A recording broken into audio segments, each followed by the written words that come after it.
क्या बालासोर ट्रेन हादसे का खुल गया राज? डेटा लॉगर खंगालने पर क्या मिला? उस दिन सिग्नल्स की क्या थी स्थिति?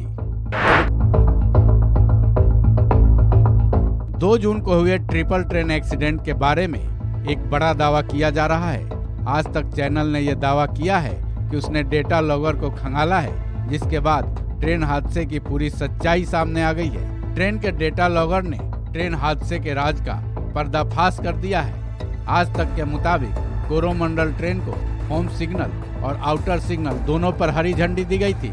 फिर अचानक से ही अप और लूप लाइन का सिग्नल रेड हो गया था, जिसकी वजह से लूप लाइन पर ही कोरोमंडल एक्सप्रेस मालगाड़ी से टकरा गई थी।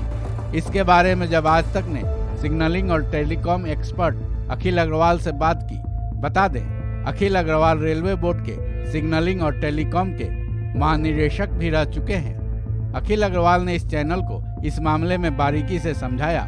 उनके मुताबिक स्टेशन मास्टर को सूचना देने के लिए ट्रैक पर कई तरह के सेंसर लगे होते हैं। इसी से ये पता चलता है कि कोई प्लेटफॉर्म खाली है या नहीं।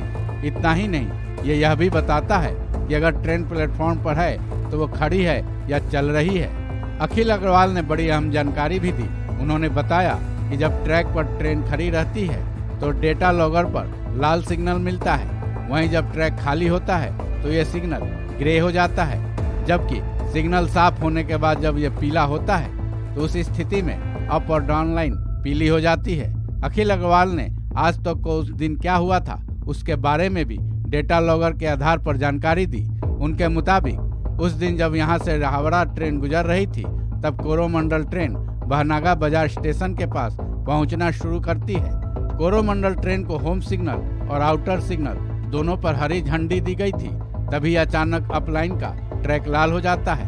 उसके तुरंत बाद लूप लाइन का भी ट्रैक लाल हो जाता है। इसी लूप लाइन पर मालगाड़ी खड़ी थी। डेटा लॉगर पर इसका समय शाम के 6:55 पर दर्ज है। उस दिन सबसे पहले डाउन लाइन पर यशवंतपुर हावड़ा ट्रेन को निकालने के लिए हरे और पीले सिग्नल दिए गए थे। उसके बाद अप लाइन के सिग्नल को कोरोमंडल ट्रेन के लिए क्लियर किया गया था।